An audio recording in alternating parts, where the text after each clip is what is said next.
prostaglandinas, el factor estabilizador de fibrina y un factor de crecimiento fibroso que es el que va a estimular el desarrollo del tejido fibroso justo por debajo del tapón plaquetario, que posteriormente se va a consolidar gracias a la coagulación.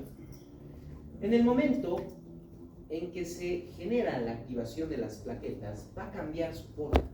En su membrana encontramos una gran cantidad de glucoproteínas que tienen una alta capacidad de adhesión con el colágeno.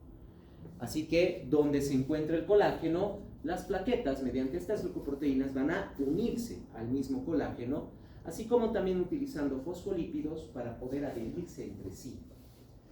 Tienen una semivida de más o menos unos 8 a 12 días, periodo medio podríamos decir de 10 días. Quiere decir que cada 10 días se renueva casi por completo la totalidad de las plaquetas que tenemos en nuestro cuerpo. No se olviden que no van a poder durar mucho tiempo debido al mismo hecho de que ya no carecen, ya no poseen núcleo y son solo fragmentos celulares. En el momento que se genera la activación de las plaquetas, esto puede ser por trauma sanguíneo, quiere decir, golpean las plaquetas entre sí y eso las activa.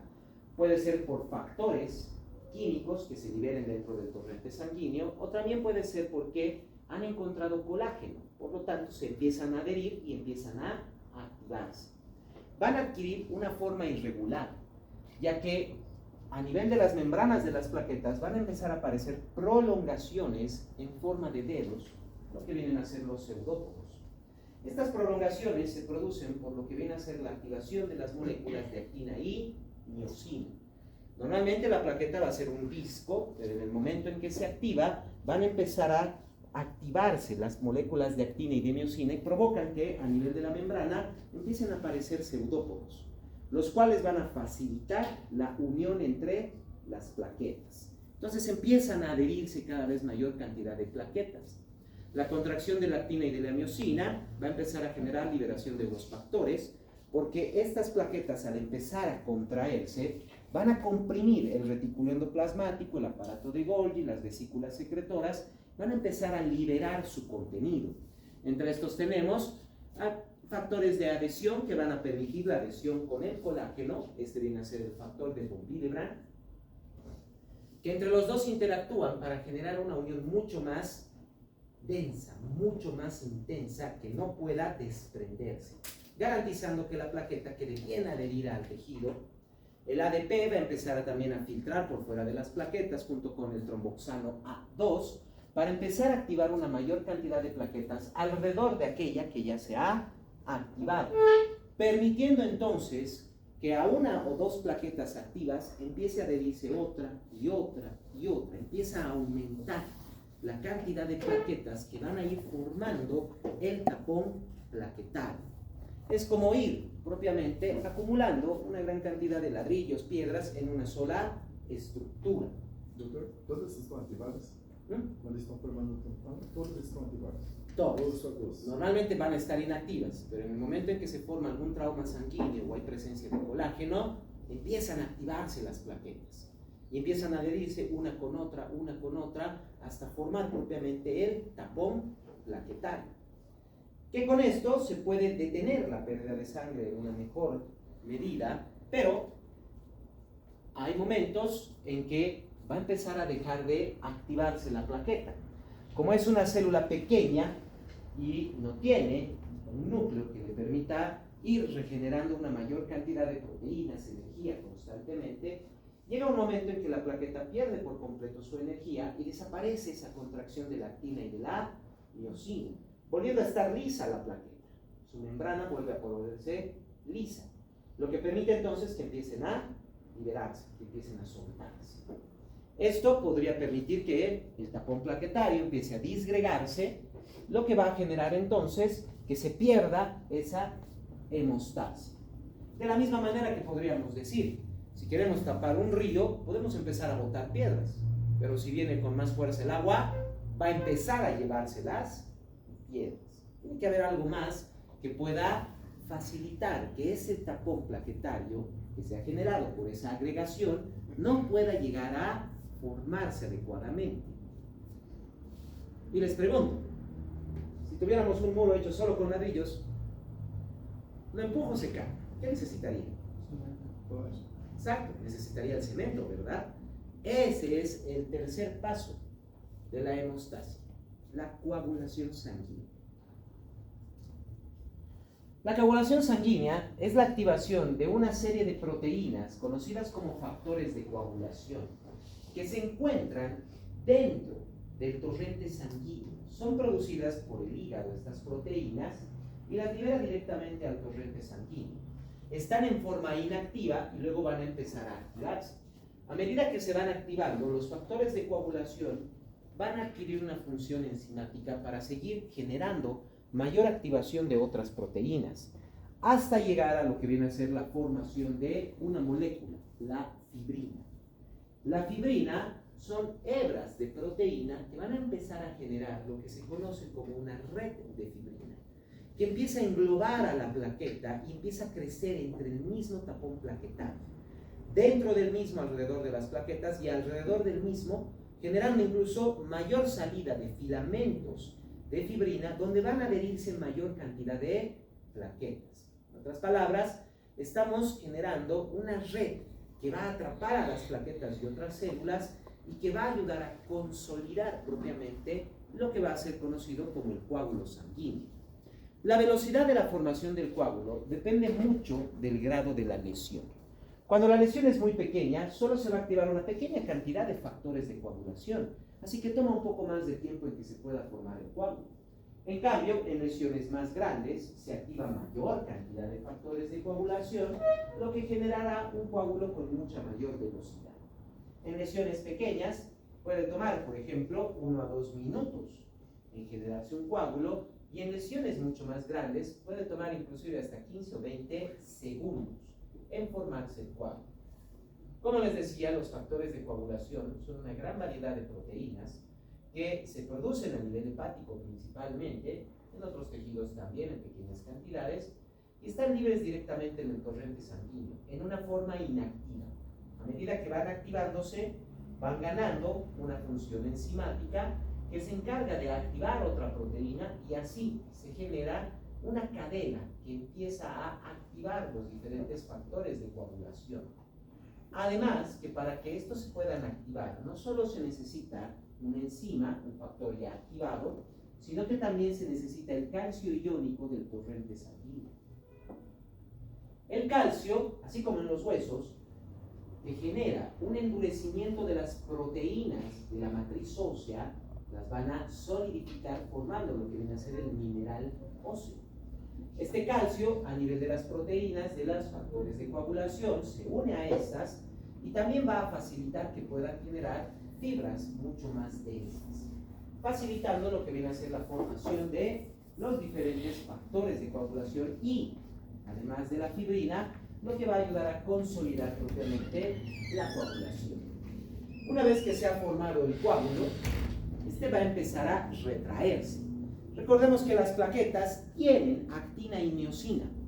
Como las plaquetas ya no se están soltando libremente, están dentro del tapón plaquetario y la fibrina las está manteniendo, le da suficiente tiempo a las plaquetas para que sus mitocondrias puedan volver a generar ATP y ADP, de tal manera que eventualmente, una vez formado el tapón plaquetario con la red de fibrina, el coágulo propiamente, este coágulo luego va a activarse nuevamente la plaqueta y lo que va a hacer es comprimirlo el coágulo. Va a comprimir el coágulo extrayendo de él todo líquido que pueda, solidificándolo, generando propiamente una consolidación del coágulo y que al mismo tiempo va a liberar lo que viene a ser el factor de crecimiento del tejido fibroso de las plaquetas, que va a empezar a estimular una invasión de fibroblastos por debajo del coágulo. En el punto de la lesión va a empezar a aparecer una gran cantidad de fibroblastos, los cuales van a empezar a generar tejido fibroso. Este proceso toma, dependiendo de la lesión, entre 1 a 2 semanas para reemplazar todo el tejido que estaba lesionado por tejido fibroso, el cual va a ir, a medida que vaya reparando el tejido, va soltando el coágulo, va liberándose, principalmente por el efecto de que como el tejido va reparándose, ya no hay nada que mantenga adherido el coágulo al tejido, porque ya no hay colágeno libre. Así que el coágulo empieza a soltarse. Y poco a poco ese coágulo va retrayéndose, se hace cada vez más compacto, hasta que termina por completo de ser liberado. El tejido ya está completamente reparado con tejido fibroso, y el coágulo, si es que está en el exterior del cuerpo, es liberado y directamente solo se elimina, cae, mientras que si se encuentra dentro del cuerpo, el coágulo va a disolverse, va a ser atacado por diferentes enzimas y factores que se encuentran en nuestro cuerpo, así como por macrófagos que se van a encargar de disolverlo por completo, de descomponerlo y eliminarlo. Esto es lo que va a pasar propiamente con el coágulo, siempre y cuando se encuentre dentro de nuestro cuerpo. Pero los coágulos que van a estar en la parte externa y que comúnmente los conocemos ¿con qué nombre? La casquina. En español, costras, ¿verdad? Son propiamente coágulos, no es nada más. Y como han visto, se hacen cada vez más pequeños y van liberándose poco a poco a medida que se va regenerando el tejido por debajo. Primero con tejido fibroso, que puede quedar el tejido fibroso generando lo que vienen a ser las cicatrices en los tejidos, o poco a poco el tejido fibroso, si es que la lesión no ha sido muy amplia, puede ir siendo reemplazado por el tejido normal que se encontraba, eliminando también esa cicatriz. Dentro de lo que viene a ser la coagulación sanguínea, tenemos en primer lugar diferentes sustancias que pueden estimular la coagulación, procoagulantes, así como también sustancias que pueden inhibir o detener la coagulación, anticoagulantes. Constantemente en el torrente sanguíneo hay un equilibrio entre estos dos estímulos, entre la procoagulación y la anticoagulación, para prevenir, uno, que se formen coágulos innecesariamente en la sangre, lo que puede provocar tromboembolismos, o que la sangre no pueda coagular, lo que podría provocar que cualquier pequeña lesión genere un sangrado constante. Todo el tiempo se podría generar. Entre lo que viene a ser propiamente la coagulación, las etapas que van a ir formando el coágulo está en primer lugar la activación de lo que vienen a ser los factores de coagulación, hasta llegar a lo que viene a ser una molécula, el activador de la protrombina. Durante esta etapa vamos a tener dos posibles mecanismos para que se genere esta coagulación. Son la vía intrínseca y la vía extrínseca de coagulación. Ambas parten directamente de la lesión o el daño que pueda generarse en los vasos sanguíneos o dentro de la sangre. Estos van a activar factores de coagulación generando dos cascadas, la cascada extrínseca y la cascada intrínseca de coagulación, llegando al final a lo que viene a ser la formación del activador de la protrombina. Luego, el activador de la protrombina tiene que pasar por otro proceso hasta llegar a lo que se conoce como trombina, y la última etapa es solo la formación del fibrinógeno en fibrina. En primer lugar, para la conversión de la protrombina en trombina, que ya viene a ser la vía común de coagulación, porque las vías extrínseca e intrínseca, la activación de factores, siempre van a llegar al mismo punto, a la formación del activador de protrombina.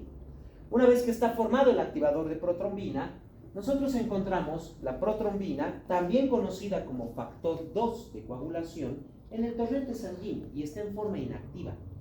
El activador de la protrombina, que va a formar una enzima, va a modificar la protrombina, incluyendo también calcio dentro de la estructura, y la transforma en la trombina. La transforma entonces en una enzima. Luego esta enzima, la trombina, va a tomar otro factor de coagulación, el fibrinógeno, y le va a quitar 4 aminoácidos para transformarlo en el monómero de fibrina. Los monómeros de fibrina van a ser básicamente pequeños fragmentos proteínicos que van a empezar a unirse al calcio iónico que se encuentra libre en la sangre y van a empezar a consolidarse.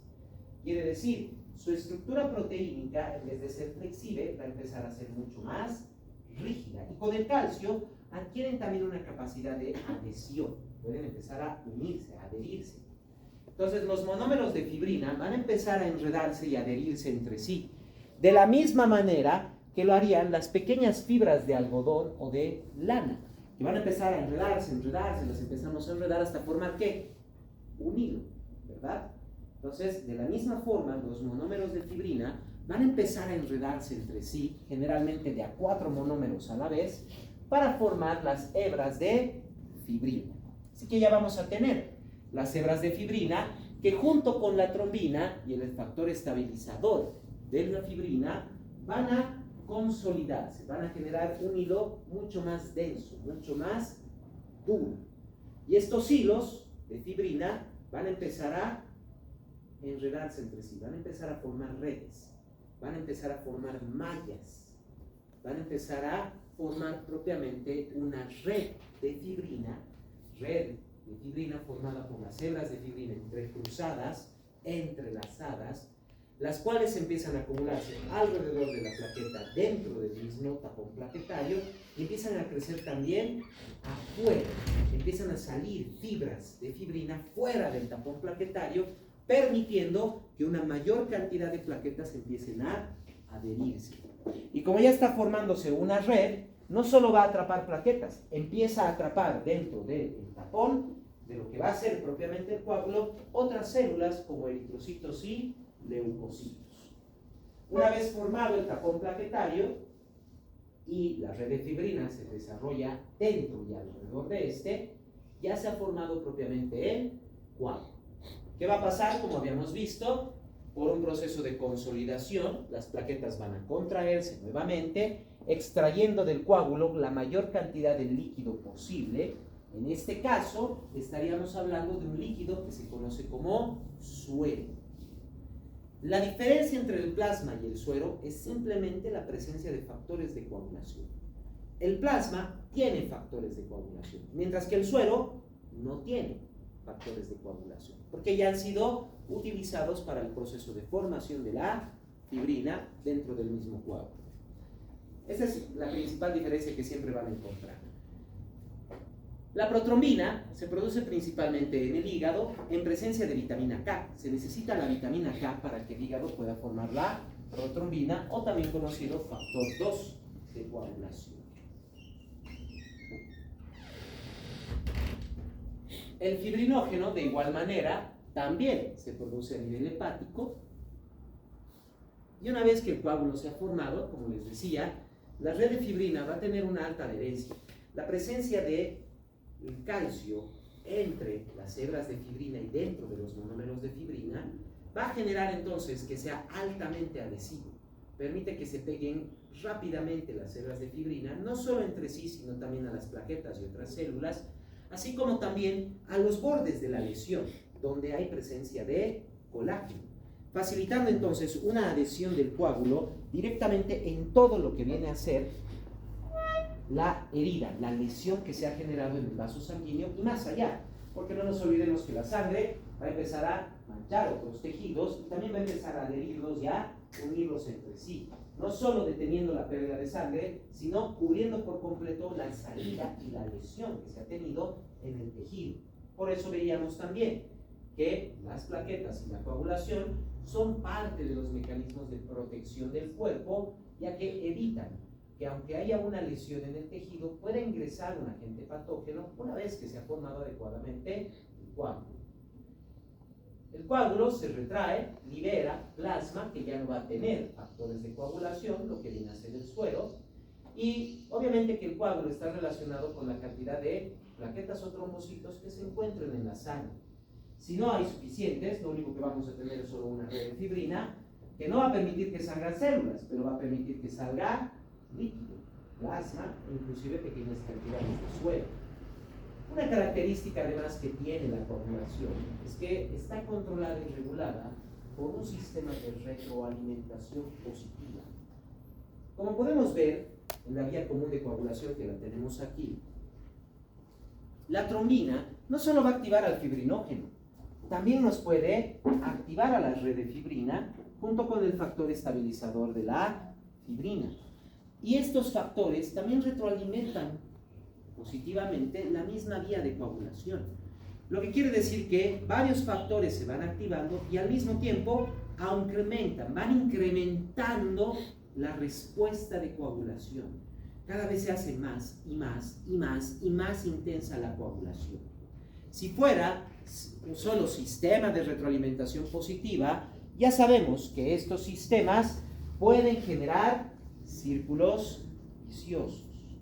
Y en este caso, el círculo vicioso que podría generar la activación de los factores de coagulación es que empiece a coagularse toda la sangre, formando múltiples coágulos dentro del torrente sanguíneo, que si permanecen adheridos a la pared del vaso sanguíneo se los conoce como trombos, y si están libres circulando en la sangre se los conoce como émbolos.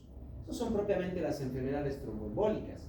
Es una coagulación demasiado exagerada del torrente sanguíneo que está formando posibles puntos de obstrucción, ya sea en el punto donde está el trombo, ha disminuido la luz, como lo que pasa, por ejemplo, y lo que hemos visto en el infarto agudo de miocardio, que luego con un vasoespasmo se cierra por completo, o los embolismos. Ese pequeño coágulo está circulando por la sangre, va a llegar a un punto donde lo va a tapar por completo el vaso sanguíneo, impidiendo el paso de sangre y la oxigenación a alguna porción en algún tejido.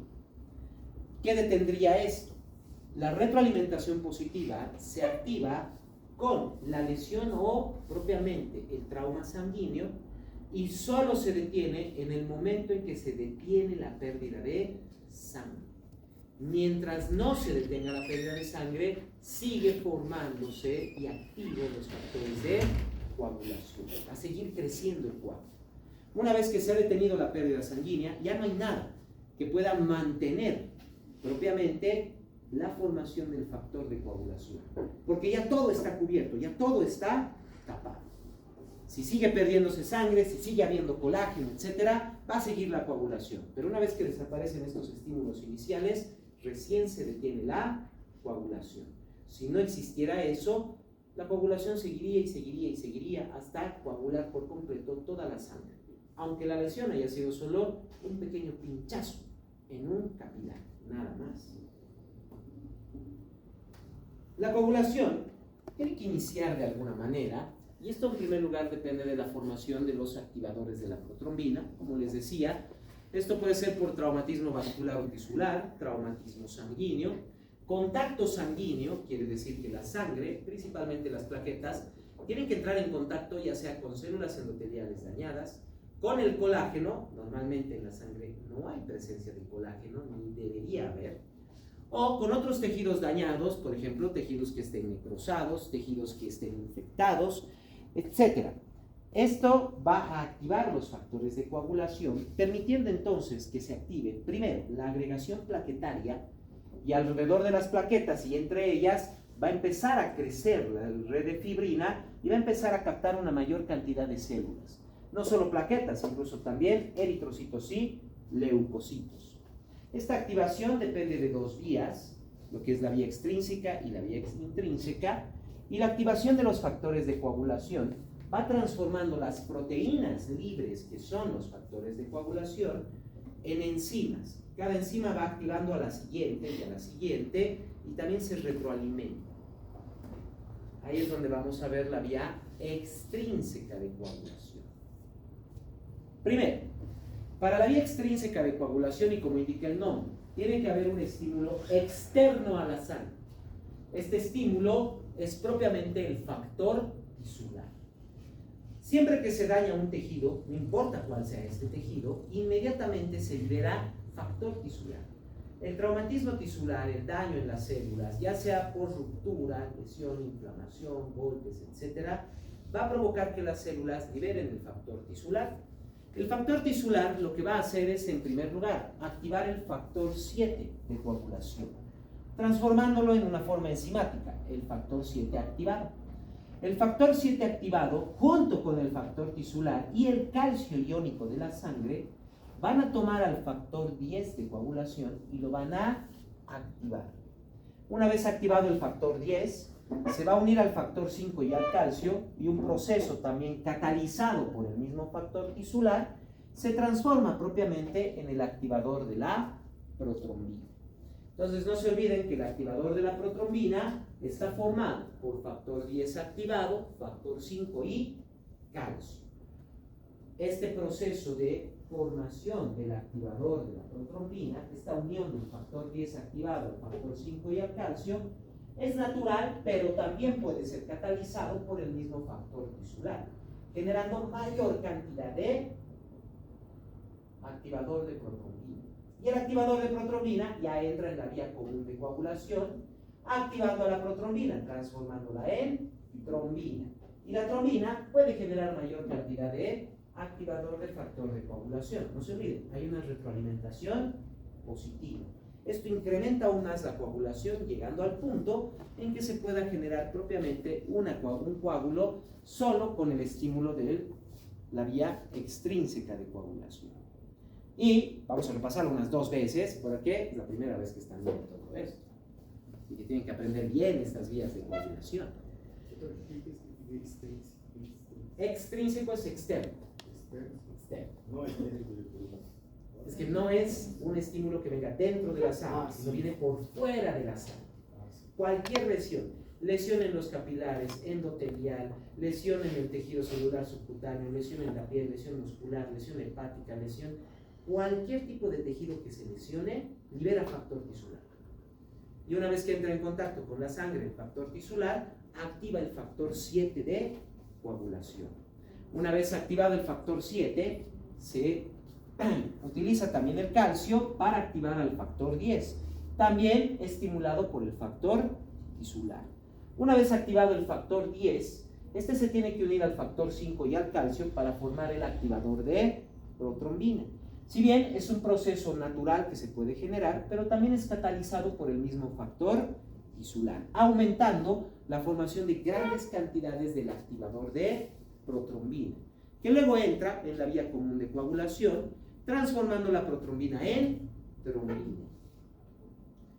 Y la trombina cataliza también mayor formación del activador de protrombina. Y de nuevo, traumatismo tisular genera la liberación del factor tisular. El factor tisular va a activar al factor 7 de coagulación. Una vez activado el factor 7 de coagulación, este junto con el calcio van a activar el factor 10. Estímulo también catalizado por el factor tisular. Una vez activado el factor 10, tiene que unirse al factor 5 y al calcio iónico para formar el activador de la protrombina. Esto también catalizado propiamente por la trombina ya activada, así como también por el factor tisular. La protrombina lo que hace fácilmente es solo cambiar la protrombina en trombina, utilizando también el calcio iónico del torrente sanguíneo. Eso por la vía extrínseca de coagulación. Porque luego tenemos la vía intrínseca de coagulación. Esta ya es interna dentro de la sangre. No necesita de lo que viene a ser una lesión en el tejido para que pueda activarse, porque no es necesario aquí el factor tisular. Aquí el estímulo inicial va a ser un trauma sanguíneo, la presencia de toxinas dentro de la sangre. El trauma sanguíneo es propiamente el golpe que puede generarse entre las células sanguíneas. Recordemos que el flujo sanguíneo normalmente es laminar con perfil parabólico. Así que básicamente es un flujo tranquilo, suave, donde las células no van a tener ningún golpe entre sí. En cambio, cuando se genera un flujo turbulento, como en el caso de valvulopatías, o la presencia de aneurismas, la presencia de placas de ateroma, va a empezar a generarse una turbulencia en la sangre. Y esta turbulencia, ¿qué va a provocar? En algún momento va a provocar el choque de 2 plaquetas. 2 plaquetas que chocan se activan porque ese pequeño golpe estimula la contracción de la actina y de la miosina. Así que aparecen los pseudópodos y empiezan a agarrarse las plaquetas entre sí. Y al agarrarse, van a empezar a activar la coagulación, porque empiezan a liberar fosfolípidos, porque empiezan a liberar tromboxanos. Todos esos factores que hemos visto que generan mayor agregación plaquetaria también pueden activar a la coagulación. Por otro lado, la presencia de colágeno o toxinas en la sangre. Siempre que haya colágeno o toxinas en la sangre, inmediatamente se activan los factores de coagulación. ¿Cuál es el primer factor que se va a activar en cualquiera de estos casos? Primero es el factor 12 de coagulación. Inmediatamente, ya sea por el trauma sanguíneo, ya sea por la presencia de toxinas, ya sea por la presencia de colágeno en la sangre, se activa el factor 12 de coagulación. Y dentro de las toxinas, no solo estamos hablando de toxinas como venenos, como inclusive sustancias químicas que puedan haber ingresado, tal vez liberadas por bacterias, etc. Estamos hablando también, dentro de toxinas, aquellas que se podrían liberar por tejido necrótico, que pueda estar también dentro de la sangre. Una vez activado el factor 12, este se va a unir al cininógeno de alto peso molecular y a la precalicreína y van a activar el factor 11 de coagulación. Una vez activado el factor 11 de coagulación, este junto con el calcio van a activar al factor 9 de coagulación. Una vez activado el factor 9 de coagulación, este va a unirse en primer lugar al factor 8, así como también al calcio, y entre los tres van a activar el factor 10 de coagulación. Para este punto, el factor 8 tarda en activarse, lo que quiere decir que de inicio la vía intrínseca de coagulación es un poco lenta. Pero una vez que se forma trombina, la trombina estimula mayor activación del factor 8 de coagulación, lo que incrementa la misma coagulación. Nuevamente, el mismo mecanismo de retroalimentación positiva. Ya tenemos el factor 10 activado. Ahí ya entramos en el mismo punto que en la vía extrínseca. El factor 10 junto con el calcio y el factor 5 van a formar el activador de protrombina. Claro, estimulado también por la presencia de los fosfolípidos y del traumatismo sanguíneo. También es retroalimentación positiva. Va generándose gran cantidad de activador de protrombina, y ya sabemos que el activador de protrombina transforma la protrombina en trombina, que activa aún más la vía extrínseca, activa aún más la vía intrínseca, junto con los fosfolípidos plaquetarios van a generar mayor coagulación. La trombina va a transformar al fibrinógeno en el monómero de fibrina. Los monómeros de fibrina se empiezan a enredar para formar las hebras de fibrina o las fibras de fibrina, y las fibras de fibrina van a empezar a entrecruzarse para formar la red de fibrina, consolidando propiamente el coágulo. Vía intrínseca de coagulación. Espontáneamente, ya sea por trauma sanguíneo, presencia de toxinas o colágeno en la sangre, se activa el factor 12 de coagulación. Una vez activado el factor 12, se va a unir al cininógeno de alto peso molecular y a la precalicreína y van a activar al factor 11 de coagulación. Una vez activado el factor 11, este junto con el calcio activan el factor 9 de coagulación. Una vez activado el factor 9, este se tiene que unir al factor 8 activado, así como también al calcio, para activar al factor 10. El factor 8, si bien espontáneamente puede activarse, pero lo hace de forma lenta, es estimulado esto por la presencia de trombina. Mayor cantidad de trombina, mayor cantidad de factor 8 activado, lo que facilita una mayor actividad del factor 10 de coagulación. El factor 10 junto con los fosfolípidos va a empezar a unirse al factor 5 y al calcio en mayor medida para generar el activador de protrombina. El activador de protrombina transforma la protrombina en trombina, y la trombina también estimula la actividad del factor 5 y del factor 8 de coagulación. Una retroalimentación positiva que con el tiempo va generando mayor cantidad de fibrina y que permite que rápidamente se pueda formar el coágulo. Ahora ya entienden por qué les decía al principio. En lesiones pequeñas tarda más en formarse el coágulo, porque son pocas las moléculas que empiezan a activarse y le toma un poco de tiempo generar una buena cascada de coagulación. En cambio, en lesiones más grandes, la lesión tan grande provoca que se activen grandes cantidades de factores de coagulación. Y con la retroalimentación positiva, rápidamente permiten la formación del coágulo. Es básicamente por este efecto que tiene de retroalimentación positiva y la gran cantidad de factores que cursan dentro de los mismos para poder generar estos factores de coagulación. Isso é trabalho. Este es el tema de todos los que están viendo, que les va a tomar un poquito de tiempo porque es paso por paso que tienen que saber. Como les dije, la siguiente vez que vayan a ver estas vías de coagulación es en patología, así que tienen ya que saber bien esto para que no tengan problemas en patología. Entonces, pasaremos de nuevo los dos vías de coagulación. Traumatismo tisular para la vía extrínseca. Se libera factor tisular. El factor tisular lo primero que hace es activar el factor 7 de coagulación. El factor 7 activado, junto con el calcio iónico y catalizado también por el factor tisular, van a activar al factor 10 de coagulación. Una vez activado el factor 10, tienen que unirse al factor 5 y al calcio para formar el activador de protrombina. Igual, esta vía enzimática también es catalizada por el factor tisular.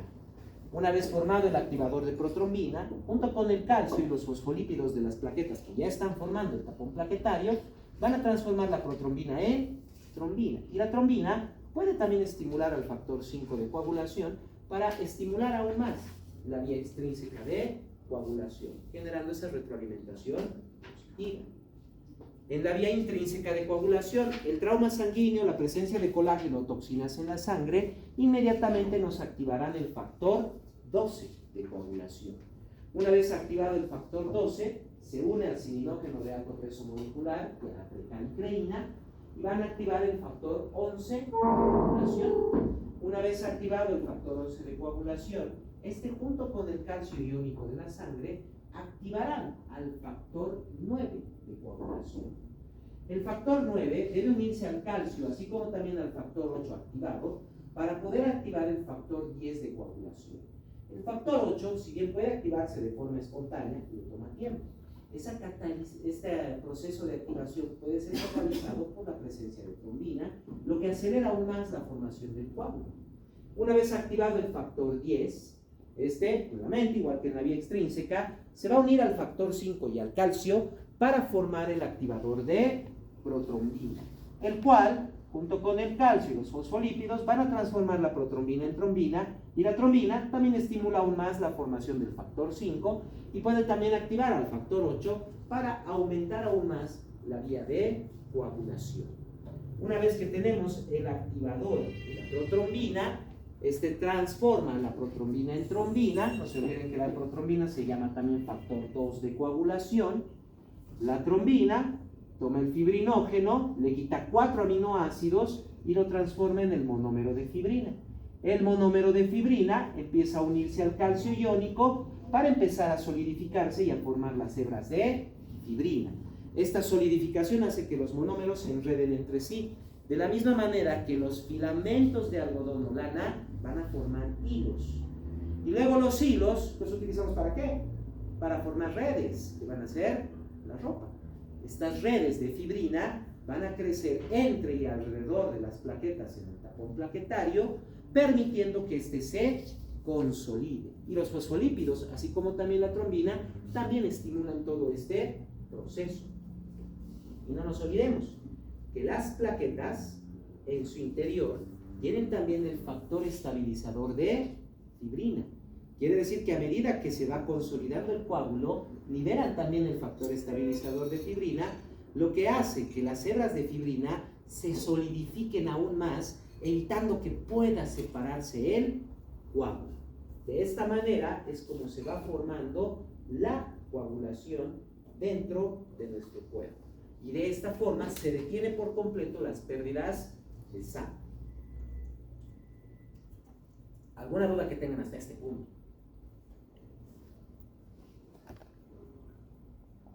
Yo sé que es bastante repetitivo lo de los factores, pero solo en repetición van a poder aprenderlos bien de memoria. El factor 10 de la vía extrínseca es el 7 junto con el calcio. Y en la vía intrínseca, el 10 es el 8, el 9 y el calcio.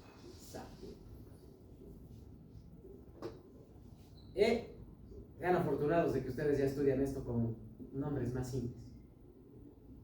Así como el factor 2 de coagulación se llama protrombina, antes todos los factores tenían un nombre propio. Y había que aprenderlos. Ahora más bien ustedes solo los conocen como factor 1, 2, 3, 4, 5, 6. Los factores de coagulación son proteínas, que la mayoría de ellos al activarse ganan función enzimática, con excepción de el fibrinógeno, que más bien se vuelve estructural, va formando la fibrina. Pero todos los demás factores se transforman en enzimas. Es por eso que el 12 activado es una enzima que va a activar al 9, que activado es una enzima que activa al 11, quiere decir el 11 al 9, el 9 al 8 con el 10, etcétera y así. ¿Otra duda? Bien. Como les decía, propiamente dentro del cuerpo hay una relación entre lo que viene a ser la procoagulación, que es los factores de coagulación que acabamos de ver, y la anticoagulación, para poder equilibrar propiamente el torrente sanguíneo de tal manera que ni se coagule en exceso, ni tampoco tarde en coagularse. Porque si se coagula en exceso, hemos visto que puede generar enfermedades tromboembólicas, puede haber tromboembolismos, obstrucciones de flujo sanguíneo que pueden terminar en infartos. O, si no hay formación de coágulo, hay sangrados constantes, hay enfermedades hemorrágicas. ¿Qué puede generar una anticoagulación? Intravascularmente, en primer lugar, tenemos la superficie endotelial. Es completamente lisa. El endotelio genera una superficie total y completamente lisa. Esto se genera no solo por las células endoteliales que cubren todo el vaso sanguíneo como si fuera cerámica, no dejan nada de rugosidad, no dejan nada al azar. Entonces es bastante liso como las cerámicas o en este caso el porcelanato del piso. Además, el endotelio también tiene un glucocáliz. No se olviden que en la parte externa de todas las células hay proteínas que están unidas a carbohidratos, los proteoglucanos. Y en presencia de líquido, estos proteoglucanos van a formar una superficie extremadamente resbalosa. Es básicamente como un dulce. Un dulce es pegajoso si está seco, pero cuando está mojado, resbala completamente. Es exactamente lo que pasa con los proteoglucanos. En presencia de agua, generan una superficie resbalosa de las células, lo que facilita que nada pueda adherirse a el endotelio vascular. Además que también está la trombomodulina, una proteína que está dentro del torrente sanguíneo que se produce en el hígado y que va controlando la cantidad de plaquetas que puedan activarse. Como indica su nombre, trombomodulina, va modulando la respuesta de la coagulación y de la agregación plaquetaria, impidiendo que se active fácilmente. También tenemos sustancias que van a eliminar coágulos, acción antitrombótica. En primer lugar, la fibrina puede ser atacada por diferentes enzimas, entre estas la antitrombina 3. La antitrombina 3 se activa gracias a la heparina. La heparina es una sustancia que puede liberarse de algunas células en el cuerpo, principalmente de lo que vienen a ser los basófilos, así como también de otras células dentro del torrente sanguíneo y en los tejidos. La heparina nos activa la antitrombina 3. Y la antitrombina 3 no solo puede descomponer la fibrina en pequeñas cantidades, sino que la antitrombina 3 puede descomponer al factor 9, 10, 11 y 12 de coagulación, deteniendo las vías de coagulación. Como los va eliminando, los va descomponiendo, va bloqueando las vías de coagulación. Así que previene la formación de nuevo coágulo y los coágulos que estén formados van a empezar a deshacerse poco a poco debido a que la antitrombina 3 también degrada a la fibrina, pero en menor cantidad. La antitrombina y la heparina principalmente lo que hacen es prevenir la formación de mayor cantidad de coágulos. No pueden actuar directamente sobre el coágulo que ya esté formado, porque si bien puede degradar la fibrina, pero solo lo va a hacer en la parte externa. No se olviden que el coágulo va a estar consolidado. Es difícil que algo pueda ingresar de él. Por otro lado, tenemos la plasmina. Igual dentro del torrente sanguíneo está el plasminógeno, también conocido como profibrinolicina. El plasminógeno o profibrinolicina puede llegar a activarse. Se activa por lo que viene a ser el activador de plasminógeno tisular, TPA por sus siglas en inglés. Una vez activado el plasminógeno profibrinolicina, se transforma en plasmina o fibrinolicina. Y como indica el nombre, fibrinolicina es una enzima determinada específicamente para destruir a la fibrina. Aunque esté consolidada, es directamente como un pequeño láser o tijera que empieza a cortar todas las hebras de fibrina. Y como ya no están enredadas porque están ahora cortadas, el coágulo se empieza a disgregar, empieza a deshacerse el coágulo. La plasmina destruye coágulos. Aparte de eso, puede también deshacerse de los factores 2, 5, 8 y 12 de coagulación. Entonces, tanto por la antitrombina 3 mediante la activación con la heparina, como también la plasmina o fibrinolicina mediante la activación con el activador de plasminógeno tisular, se van a degradar una gran variedad de factores de coagulación y principalmente la fibrina y el fibrinógeno, deshaciendo y disgregando un coágulo, evitando que esto pueda generar cualquier tipo de situación de tromboembolismo a nivel corporal. Yéndonos ahora a lo que vienen a ser las enfermedades. Podemos tener dos situaciones. O enfermedades que causan hemorragia o enfermedades que causan tromboembolismos. Entre las enfermedades hemorrágicas, en primer lugar, podemos tener lo que viene a ser la deficiencia de vitamina K. Dentro de los factores de coagulación, la mayoría se producen dentro del hígado y muy poco en algunos otros tejidos, como lo que viene a ser la médula ósea o el riñón. Hay 4 factores de coagulación que son dependientes de vitamina K. Quiere decir, se necesita de vitamina K para poder formar estos 4 factores de coagulación. Y son factor 2, factor 7, factor 9 y factor 10 de coagulación. No nos olvidemos que el factor 2 de coagulación es propiamente la protrombina. Así que la deficiencia de vitamina K nos produce propiamente una enfermedad hemorrágica, porque no vamos a tener ninguna de las vías de coagulación. No hay protrombina, por lo tanto no está la vía común. No hay factor 7, no se activa la vía extrínseca. No hay factor 9, también está limitada la vía intrínseca. Y por último, factor 10, no se puede formar el activador de protrombina. 4 factores importantes que dependen de la vitamina K. Así que deficiencia de vitamina K nos va a provocar esto. Tratamiento: administración de vitamina K. Pequeño detalle con la vitamina K en primer lugar. No hay nada en nuestro sistema digestivo que la pueda liberar de los alimentos.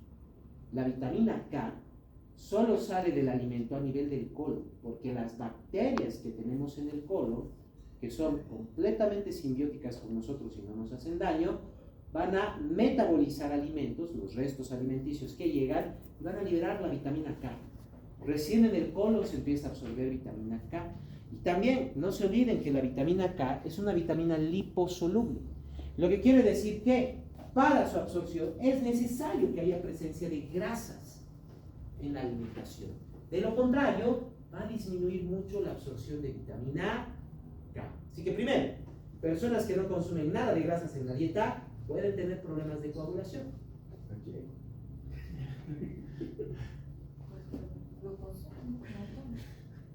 Grasas significa que tienen que consumir grasas buenas, no estar comiendo todo el rato triglicéridos, sino consumir grasas insaturadas. Esto puede ser tranquilamente al consumir, por ejemplo, frutos secos. Todas las nueces, almendras, maníes, etcétera, tienen grasas insaturadas. Puede ser aceite de pescado, puede ser inclusive palta. La palta tiene una gran cantidad de grasas insaturadas. Entonces, que son vegetarianas. Tienen esa administración de todos esos alimentos. En Fisiología 2 van a ver una gran parte de lo que viene a ser nutrición, en especial en práctica. Entonces, se necesitan grasas. No quiere decir estar comiendo todo el rato manteca, etcétera y demás. Frutos secos, palta, etcétera, tienen buena cantidad de grasas. Y de paso, frutos secos, palta y demás tienen buena cantidad de vitamina K, porque es liposoluble y está en estos alimentos. Así que nos da una buena administración de vitamina K. Por otro lado, ¿será que un bebé recién nacido tiene estos factores? ¿Por qué? Todavía. Ese es el detalle. ¿De dónde los va a tener? De leche materna. Si no hay bacterias en su colon que le ayuden a absorber la vitamina K. Entonces, Pero aún con la leche materna, no hay bacterias en su colon que le ayuden a liberar la vitamina K. Nuestro sistema digestivo no tiene ninguna enzima que pueda liberar vitamina K del alimento. Necesitamos de las bacterias. Y el recién nacido recién va a tener colonización de bacterias óptima para la formación de vitamina K y su absorción después de por lo menos unos 10 días después del nacimiento. Es lo tiempo que va a tomar en que empiecen a ingresar las bacterias a través de la lactancia y que van a colonizar el colon. Va a tomar tiempo, por lo menos unos 10 días para que haya buen nivel de bacterias en el colon para absorber vitamina K. Es por eso que a todo recién nacido le inyectamos vitamina K. Porque todo recién nacido además tiene un punto de sangrado. Cordón umbilical. Que si no estuvieran los factores de coagulación, el momento en que el cordón se caiga y pase entre los primeros 5 a 7 días, va a empezar a sangrar. Por eso, inyección de vitamina K. Todo recién nacido lo recibimos, inyección de vitamina K. A todos, sin excepción. ¿Por qué? Tenemos que ayudar en la formación de estos factores de coagulación. Le inyectamos vitamina K y en un par de horas ya tiene suficientes factores de coagulación en su torrente sanguíneo. Porque su hígado ya los va a formar, porque ya tiene la vitamina K. Hemofilia, otra de las enfermedades hemorrágicas. La hemofilia es una enfermedad genética hereditaria. Existen dos tipos de hemofilia. Hemofilia tipo A, que significa deficiencia de factor 8 de coagulación, y es el 85% de los pacientes con hemofilia. Y la hemofilia tipo B, que es la deficiencia del factor 9 de coagulación, y que es el 15% restante de los pacientes con hemofilia. Cabe resaltar que la hemofilia, estos factores de coagulación, el 8 y el 9, están codificados dentro del cromosoma sexual X. Es por eso que es una enfermedad genética hereditaria. Este cromosoma puede dañarse y puede dejar de producir ya sea factor 8 o factor 9 de coagulación. Es mucho más fácil que se lesione el alelo del factor 8 porque es mucho más amplio. En cambio, el alelo del factor 9 es más pequeñito, es un poco más difícil de dañarlo. Pero el factor 8 es el que más generalmente se va a dañar. De todos modos, como está ligado al cromosoma sexual X, ¿quiénes tienen mayor cantidad de hemofilia? ¿Hombres o mujeres? Hombres. Los hombres, exacto. Porque los hombres solo tenemos un cromosoma X. Así que se daña y ahí está la enfermedad. En cambio, las mujeres tienen dos. Si heredan uno, el otro aún va a funcionar y el otro es el que les va a dar los factores de coagulación. Y de hecho, los varones de quien heredan la hemofilia, de la madre o del padre. Eso, de la madre. Porque si heredaron el factor X de su padre, no son hombres, son mujeres. Exacto. Mayor cantidad, no se olviden, toda enfermedad ligada al cromosoma X, mayor cantidad de pacientes varones, y los varones heredan de la madre, las mujeres heredarían de los dos progenitores, porque tienen que venir esos dos cromosomas alterados. Quiere decir que para una mujer hemofílica, su papá es hemofílico y su mamá o es hemofílica o es portadora, quiere decir que tiene antecedente de hemofilia en la familia. La única forma en que puede llegar a ese punto. En cambio, para el varón, sí o sí su mamá o es hemofílica o tiene antecedente de hemofilia porque es portadora. Es una alteración genética hereditaria que de hecho hay incluso clanes familiares, podríamos decir, por no decir grupos familiares amplios, que tienen este tipo de enfermedades. Un ejemplo, la realeza europea en la Edad Media. Si alguna vez han visto algo de historia cuando estaban en el colegio, si se acuerdan, casi todas las familias reales europeas eran familiares. ¿Verdad? Exacto, incluso había relaciones hasta incestuosas en algunos casos. Y de hecho la mayoría de los familiares de la realeza europea, desde Francia, Italia, España, Inglaterra, incluso Alemania, Austria y demás, tenían hemofilia. No se olviden que 3 de los hijos del zar Nicolás de Rusia eran hemofílicos también. Todos estaban relacionados en parentesco. Así es como se determina que incluso tenían relaciones incestuosas, porque hasta entre primos se casaron. Así que hemofilia casi en toda la familia real. Y la mayoría era de hemofilia tipo A. La mayoría era tipo A. Y afectaba principalmente a los varones, no tanto a las mujeres. Exacto. Pero si nos fijamos bien, Factor 8, factor 9. ¿Qué vía de coagulación es la que se altera?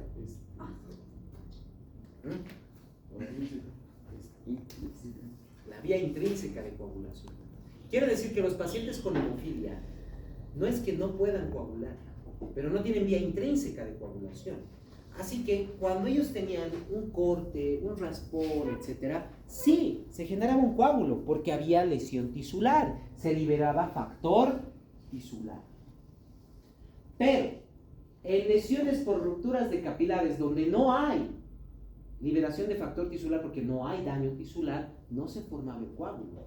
Ahí es donde venían los constantes sangrados nasales, sangrados en las encías, incluso ellos aplaudían y empezaban a sangrar. No se olviden que al caminar generamos una pequeña microlaceración en las articulaciones, más aún cuando corremos, lo que provoca entonces que se generen unas pequeñas cantidades de sangrados. Estos pacientes generalmente cuando caminan o algo empiezan a aparecerles puntitos de sangrado en varias partes del cuerpo. Se apoyan en algún lado con mucha fuerza, se levantan y ahí aparecen puntos rojos conocidos como petequias. Aplauden y aparecen las petequias. Se les presiona y aparecen las petequias. Estornudan fuerte y empiezan a sangrar y sangrar y sangrar y sangrar y sangrar. No hay lesión tisular. En cambio, se cortan, se raspan y demás, ahí sí hay factor tisular y ahí se forma el coágulo. Paciente hemofílico no quiere decir que no pueda coagular, es solo que no tiene vía intrínseca de coagulación. No la va a tener. No nos olvidemos que dentro de las enfermedades hemorrágicas, además, también tenemos que considerar lo que vienen a ser propiamente las fiebres hemorrágicas. O sea, anta, dengue, fiebre amarilla, ébola, todas las fiebres hemorrágicas. ¿Qué es lo que provocan las fiebres hemorrágicas para generar hemorragia? Lo que hacen las fiebres hemorrágicas es el efecto de la fiebre. No se olviden que los factores de coagulación son proteínas. Y a una temperatura arriba de 40 grados, las proteínas pueden empezar a desnaturalizarse. De hecho, cualquier temperatura superior a 41 grados significa alto riesgo de muerte para la persona, porque incluso las proteínas intracelulares se coagulan. Quiere decir, pierden estructura, y al perder estructura pierden función. Y no se olviden que las proteínas intracelulares son principalmente enzimas, así que ya no va a haber función enzimática celular y muerte celular. Por eso cuando estamos con un paciente a 41 grados, estamos desesperados por bajarle la temperatura, de tal manera que lo metemos incluso en agua helada, porque 41 grados para arriba es casi muerte.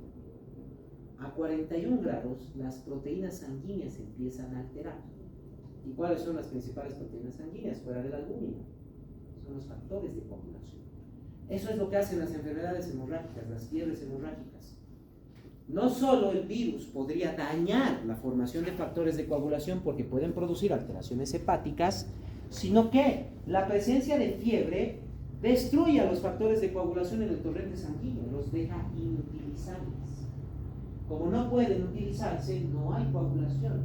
Ese es el efecto que tienen el dengue, el ébola, la fiebre amarilla, el anta, todas las fiebres hemorrágicas, todos los lisavirus, todos estos virus, etcétera, nos generan eso, un efecto de temperatura y ataque directo sobre los factores de coagulación, eliminándolos y provocando hemorragias.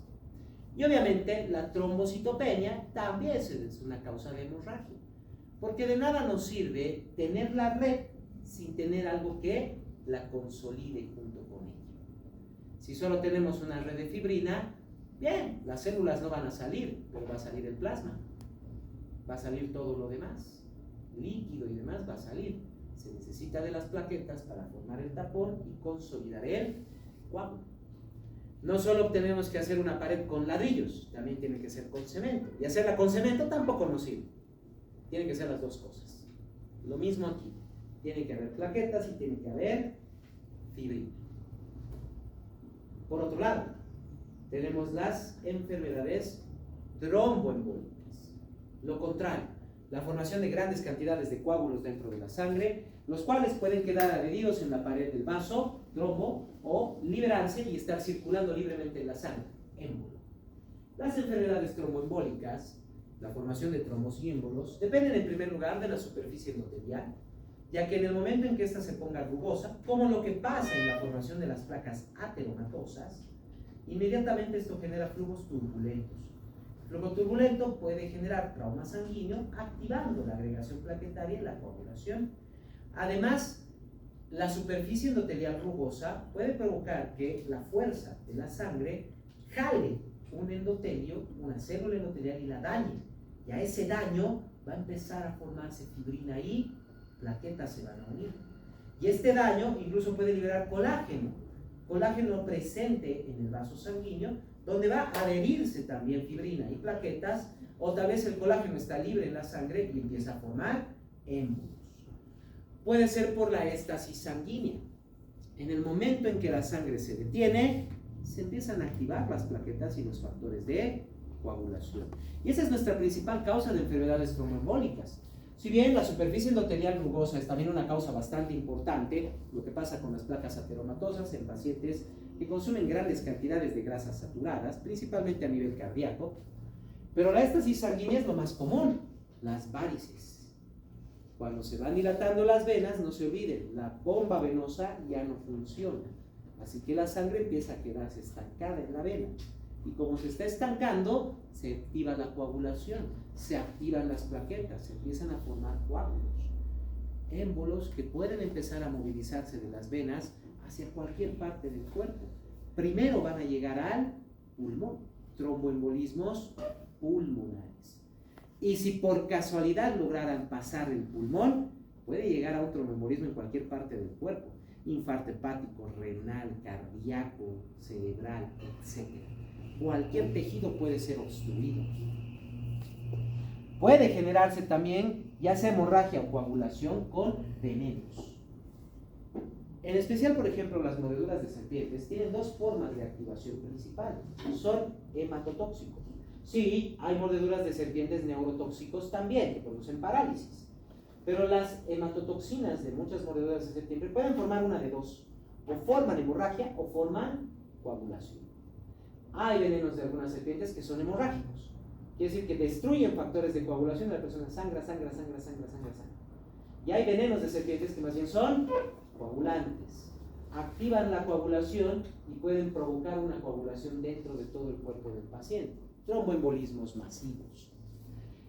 Ahí es donde viene una enfermedad conocida como la coagulación intravascular diseminada. Es cuando se forman grandes cantidades de coágulos dentro del cuerpo. Puede ser por mordedura de las serpientes que tienen estas hematotoxinas coagulantes, o puede generarse por la presencia de colágeno o tejido necrótico dentro del torrente sanguíneo. El colágeno puede aparecer por diferentes situaciones: progresión endotelial severa, presencia de tejido necrótico o toxinas, bacterias. La sepsis puede provocar una coagulación intravascular diseminada, pero la causa más común de coagulación intravascular diseminada es el óbito fetal. Quiere decir, la muerte del feto dentro del útero. Una vez que muere el feto, en 24 a 48 horas empieza a descomponerse. Para el segundo a tercer día ya está necrosándose la placenta. Y recuerden que la placenta está adherida al útero y está en contacto directo con los vasos sanguíneos maternos. Así que esos fragmentos de placenta que ya están descomponiéndose, que ya están necrosándose, empiezan a entrar al torrente sanguíneo materno. Y además están entrando con colágeno. Así que no solo tenemos tejido necrótico, colágeno y toxinas en la sangre de la madre. Empieza a coagularse todo. Empieza a coagular todo. Esta coagulación puede ser tan severa que en 30 minutos la mamá ya murió. Porque en menos de 20 minutos, como hay una gran cantidad de tejido necrótico, de colágeno, toxinas dentro del cuerpo, toda la coagulación se activa en un sistema de retroalimentación positiva que en 20 minutos hace que la sangre completa de la madre coagule. 10 minutos después ha habido un infarto masivo. Un infarto cerebral, hepático, renal, cardíaco, pulmonar, muscular, óseo, medular, todo se infarta porque se obstruye todo el flujo sanguíneo. Siempre que tengamos paciente con coagulación intravascular diseminada, el tratamiento es simple. Usar el activador de plasminógeno tisular.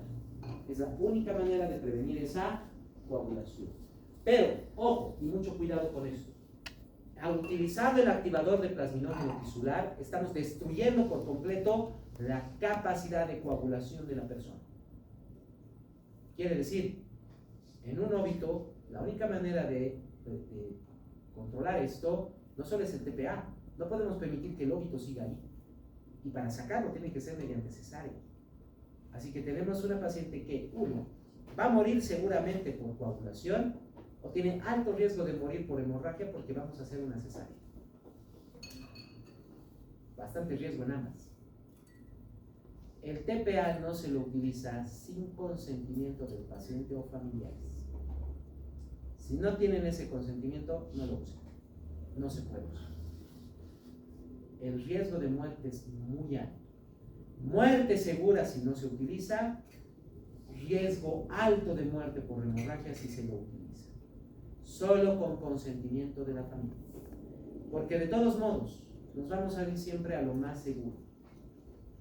Es más fácil controlar una hemorragia que permitir que la persona muera por coagulación intravascular diseminada.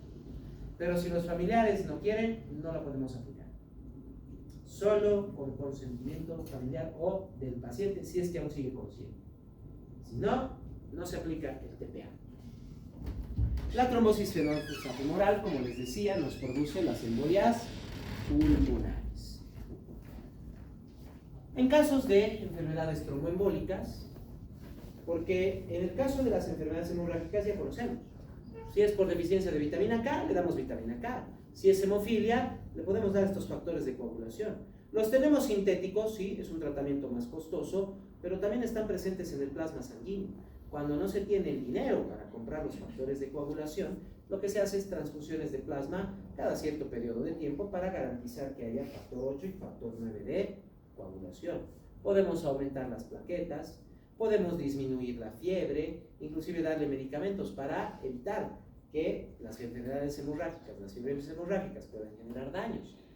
En el caso de las enfermedades tromboembólicas, tenemos que utilizar anticoagulación. Y ahí tenemos dos anticoagulantes de uso clínico para los pacientes. Lo que viene a ser propiamente la heparina y la fumarinas, que la principal es la warfarina. La heparina, básicamente es la misma molécula que se libera dentro del cuerpo. Activamos la antitrombina 3 y de esa manera reducimos la coagulación del paciente. Las fumarinas, la principal es la warfarina, lo que hacen estos medicamentos es impedir la absorción de vitamina K. Son competitivos con los receptores de vitamina K dentro del intestino, lo que quiere decir que cuando está presente la warfarina no se absorbe vitamina K. Cualquiera de los dos medicamentos, heparina y warfarina, son las que utilizamos para poder anticoagular a los pacientes en enfermedades tromboembólicas, en riesgos de formación de trombos y o émbolos. Nuestro paciente tiene varices, tal vez ya ha tenido un tromboembolismo pulmonar, lo vamos a tener o con heparina o con warfarina. ¿Cómo determinar pero cuál de las dos? Primero, la heparina generalmente solo viene para aplicación inyectable, no viene en tabletas, viene en cremas, pomadas y demás, y en algunos casos inclusive en cápsulas, pero no en tabletas. Así que primero tenemos el hecho de que la heparina para ser utilizada tiene que ser mediante inyecciones. Así que generalmente por eso se lo usa intrahospitalariamente, no tanto ambulatoriamente. Por otro lado, la heparina, al activar la antitrombina 3, no puede revertirse rápidamente, porque la enzima antitrombina 3 tiene un tiempo de vida de hasta 24 a 48 horas. Así que es un poco difícil que se pueda revertir rápido. Si tenemos un paciente que está anticoagulado con heparina y de repente tenemos que operarlo por una apendicitis, ¿podemos esperar 1 o 2 días? No podemos. Así que existen estos riesgos de emergencias que puedan necesitarse. Es por eso que la mayoría de los pacientes ambulatorios no van a estar con heparina, van a estar con warfarina, que es más fácil de revertir y que sí vienen comprimidos. Porque la reversión de la warfarina es simple. Solo hay que inyectarle vitamina K y en media hora o 1 hora ya tiene coagulación. En cambio de la heparina, toma tiempo revertir. porque no hay nada que pueda eliminar rápidamente la antitrombina 3. Por eso la heparina se la utiliza principalmente intrahospitalariamente y en pacientes que puedan tener inyecciones, nada más. Para los demás pacientes ambulatorios casi siempre es warfarina, warfarina, warfarina para todos, porque es fácil de revertir. En caso de que alguna vez pero tengan un paciente con heparina y que necesiten reversión, pónganle plasma, porque al ponerle plasma estamos aumentando la cantidad de factores de coagulación, lo que nos permite superar los niveles de antitrombina 3. En caso, no se olviden, si tienen un paciente que esté con heparina y necesite intervención quirúrgica, apliquen plasma. Apliquen plasma. De esa manera vamos a lograr generar una buena coagulación para poder hacer el procedimiento quirúrgico. Por otro lado, fuera del cuerpo también tenemos que tener la capacidad de anticoagular las muestras de sangre. No se olviden que a veces los hospitales incluso pueden tener 50 pacientes. El pobre personal del laboratorio tiene que ir a sacar todas esas muestras. Si bien son buenos para sacar las muestras, lo hacen rápidamente, pero en 50 pacientes estamos hablando de por lo menos una hora de tiempo. Hasta eso la sangre puede coagular al llegar al laboratorio. Ya no serviría para ninguna prueba. Así que tenemos que poder anticoagular también la sangre fuera del cuerpo para poder tener las pruebas sanguíneas. Y no solo pruebas sanguíneas de coagulación, sino todo tipo de pruebas sanguíneas, todo tipo de prueba química. Así que utilizamos primero heparina. Sí, tranquilamente al frasco del tubo de ensayo le vamos a colocar unas cuantas gotas de heparina, colocamos la sangre, y han debido ver muchas veces que cuando se coloca la sangre en el frasco, lo primero que se hace es agitar. Eso es para mezclar la sangre con el anticoagulante que tiene. En el caso puede ser la heparina, o también se puede utilizar el oxalato y el citrato. ¿Qué van a hacer el oxalato y el citrato como anticoagulantes? Tanto el oxalato como el citrato se unen al calcio iónico libre de la sangre formando oxalato de calcio y citrato de calcio. Si no hay calcio iónico en la sangre, ya no se activan las vías de coagulación, porque el calcio está en todas. Está también en la vía extrínseca, intrínseca y en la vía común, en las tres.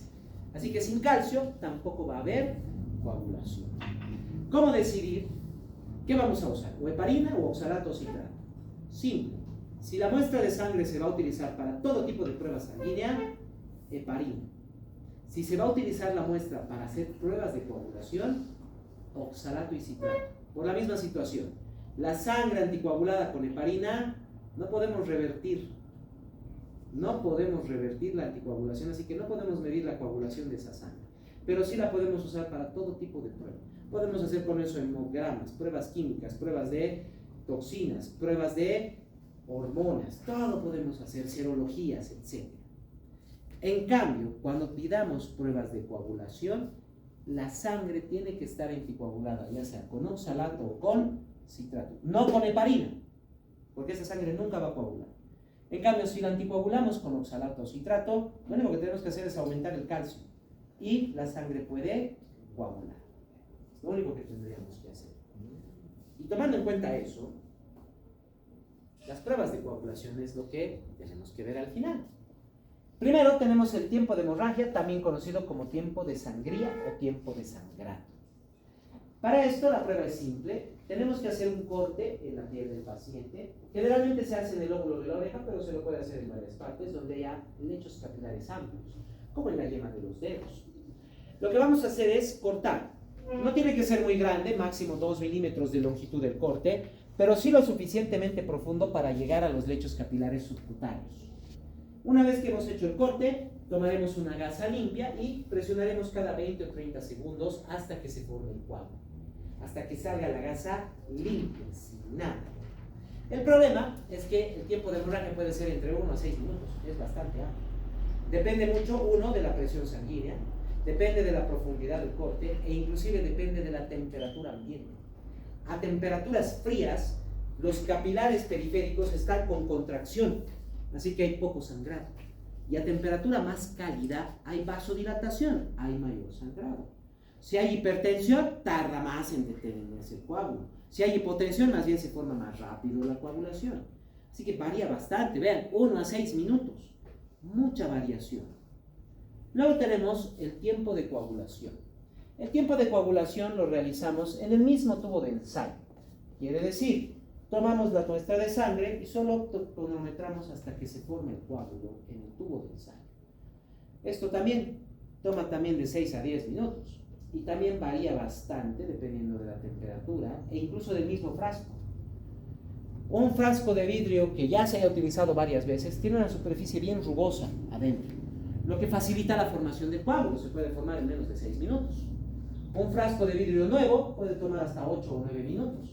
Un frasco, que es un tubo de ensayo de silicona nuevo, puede tomar hasta 15 minutos. Y si colocamos la muestra a baño María a temperatura ambiente, a temperatura corporal, puede llegar hasta a 20 minutos la coagulación. Puede tomarle hasta 20 minutos.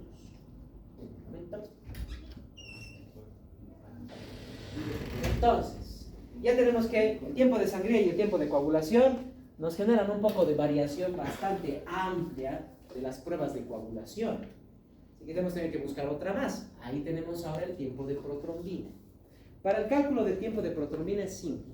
La sangre debe estar, la muestra de sangre tiene que estar anticoagulada con oxalato o citrato. Llegamos al laboratorio y lo único que hacemos son colocarle dos cosas. Por un lado calcio y por otro lado factor tisular. Así que activamos la coagulación. Colocamos factor tisular y calcio en la muestra, iniciamos un cronómetro hasta que se forme el coágulo. Debido a las cantidades altas de calcio y factor tisular que le vamos a colocar, va a formarse rápidamente el coágulo. De hecho, el tiempo de protrombina se calcula en segundos. Lo normal está alrededor de los 12 a 14 segundos. ¿Esto qué nos indica? Por un cálculo matemático llegamos a tener esta gráfica. Entre más rápido se forme el coágulo, nos indica mayor concentración de protrombina. Por eso se llama tiempo de protrombina. Esto nos refleja la cantidad y actividad de factores de coagulación que tiene el paciente. Entre más tarde el tiempo de protrombina, vean bien, a 50 o 60 segundos, es decir, un minuto de coagulación, la concentración de factores de coagulación cae a 6.25% de lo que estaba en 100%. O sea, casi no hay factores de coagulación. Eso es el tiempo de protrombina. Normalmente 12 a 14 más o menos. Cuando es más rápido es porque hay demasiados factores de coagulación, nos indica enfermedad tromboembólica.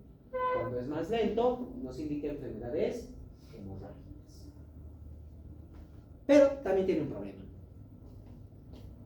El factor tisular que utilizamos para el tiempo de protrombina no es estandarizado, porque lastimosamente nuestra tecnología todavía no nos permite formar factor tisular sintético estandarizado. En realidad obtenemos el factor tisular de tejido humano. Si quieren saber de dónde, es de las placentas. Ahora ya saben por qué los hospitales guardan las placentas. Porque envían estas placentas a los laboratorios y los laboratorios de la placenta van a extraer el factor tisular. Pero recordemos que todos los seres humanos somos distintos y todas las placentas también. Así que hay lotes de factor tisular que tienen mayor actividad que otros. Quiere decir que nos pueden variar en centésimas o milésimas de segundo en muchos casos y en algunos nos pueden variar hasta en 1 o 2 segundos, lo que nos puede alterar bastante el el tiempo de protrombina. Pero para evitar buscar otras pruebas de coagulación, etcétera, hemos encontrado esto, el INR o Índice Internacional Normalizado, que es básicamente solo un cálculo matemático. Tomamos el tiempo de protrombina de la prueba, quiere decir de nuestro paciente, lo dividimos entre el tiempo de protrombina normal y el resultado lo elevamos a la potencia del ISI. El ISI es el grado de actividad que tiene el factor tisular. Cada lote y cada frasco de factor tisular viene con su número ISI, con su potencia de actividad. Entonces, con este cálculo estandarizamos por completo las pruebas de coagulación. Aquí ya no hay falla. Aquí es preciso. Ya no falla. El INR normal está entre 0.9 y 1.3. INRs más bajos significa enfermedad tromboembólica, INRs más altos significa enfermedad hemorrágica. La fiebre amarilla, el dengue, llegan a tener INRs mínimo de 3. El dengue hemorrágico llega a 4 a 5. El ébola produce INRs superiores a 6. superiores a 6. Estamos hablando ya de ausencia casi total de factores de coagulación. Es por eso que en el ébola, ustedes pueden tomar un pétalo de una flor y pasarlo en la piel del paciente, y después ahí van a ver una línea de hematoma. El paciente parpadea fuerte y empieza a sangrar. Tose y empieza a sangrar. Ha levantado su mano y apenas ha golpeado y ya se ha formado un hematoma. Es sangrado constante. Todo el tiempo. Sangran y sangran y sangran y sangran. Esos son INRs arriba de 5. Todo paciente con tratamiento anticoagulante no lo vamos a tener con un INR normal. Todo paciente con anticoagulante tiene que estar con un INR entre 2 a 3. Todo paciente. Si tiene enfermedad tromboembólica, riesgos de enfermedades tromboembólicas, vamos a anticoagular, ya sea con heparina o warfarina. Y para controlar la dosis, por eso vamos a sacar el INR en un tiempo. Pueden ser en 2 semanas, pueden ser en 3 semanas, dependiendo de la dosis que vamos a utilizar. Nuestro paciente lo anticoagulamos y cuando hacemos el control, digamos en 2 semanas, viene y nos indica el laboratorio 1.7 de INR. La dosis está baja, aumentaremos un poco la dosis de el anticoagulante, tiene que estar entre 2 y 3. O viene el laboratorio y nos indica 3.2, muy alto, bajaremos un poquito la dosis.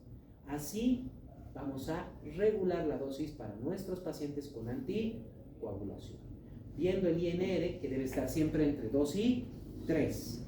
Para todo paciente anticoagulado tiene que estar con un INR entre 2 a 3. ¿Alguna duda que tenga?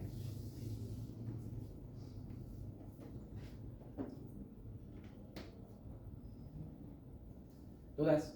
¿Preguntas? ¿Ninguna? Bueno. Espero realmente que les ayude bastante esta clase, porque es la primera vez que están viendo coagulación. De las demás células, inclusive de lo que hemos visto de leucocitos ha sido un resumen más bien de toda inmunología. Y eritrocitos también ya lo han visto, pero coagulación es la primera vez que están viendo las células sanguíneas. Y es los factores de coagulación es lo que tienen que aprenderse. ¿Dudas? ¿Preguntas?